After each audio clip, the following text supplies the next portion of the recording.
એટલે તો હું મારા તમામ ક્ષત્રિય ભાઈઓ બહેનોને કહીશ, ચડાવો બાણ, યુદ્ધ જ કલ્યાણ.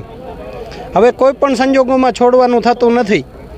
આજે અમે એક પ્રતિજ્ઞા લઈ છીએ અહીંથી ક્ષત્રિય યુવાન તરીકે કે ગુજરાતના ખૂણે ખૂણે એક પણ સીટમાં ભાજપને કઈ રીતે નુકસાન પહોંચાડવું એ જ અમારી તૈયારી હશે. જો ભાજપ એની પાછી પાની ન કરતી હોય તો અમે પણ મૂકવાના મૂડમાં નથી.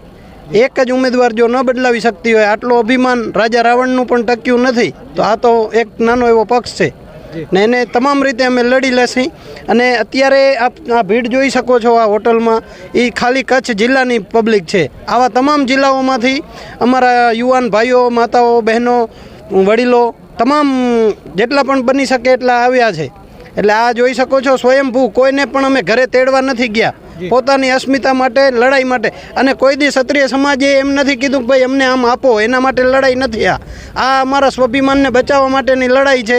એમાં તમામ ક્ષત્રિય ગુજરાતનો એક છે. આજે ગુજરાતમાં ક્ષત્રિય સમાજનું જે આજ આંદોલન થઈ રહેવા જઈ રહ્યું છે, ઐતિહાસિક આંદોલન તરફ આપ જોઈ શકો છો. જેમ કે અત્યારે આપણે અહીંયા ઊભા છીએ કચ્છની બોર્ડર ઉપર, તો અહીંયા તમે જે સંખ્યા જોઈ આ પ્રમાણે હજી રાજકોટ પહોંચશું એટલે આનાથી જે કોઈ દિવસ વિચાર્યું નહીં હોય ગુજરાતે એટલું મોટું આંદોલન થવા જઈ રહ્યું છે. ત્યારે જ્યારે ક્ષત્રિય સમાજ ઉપરની અસ્મિતાની લડાઈ છે એના માટે સ્વયંભૂ આ બધા ભાઈઓ જે આવ્યા છે સ્વયંભૂ જોડાયેલા છે ને હરેક ક્ષત્રિય સમાજનો ભાઈ છે સ્વયંભૂ પોતાના હિસાબે કે આંદોલનમાં મારે જવું જોઈએ, મારી ફરજ છે સમાજ પ્રત્યે, સમાજની ફરજ સમજીને આજ રાજકોટ જઈ રહ્યો છે. ને આપ જે જનમેદની જોઈ રહ્યા છો આ પ્રમાણે જે રાજકોટમાં ગુજરાતનું સૌથી પ્રથમ આંદોલન થવા જઈ રહ્યું છે.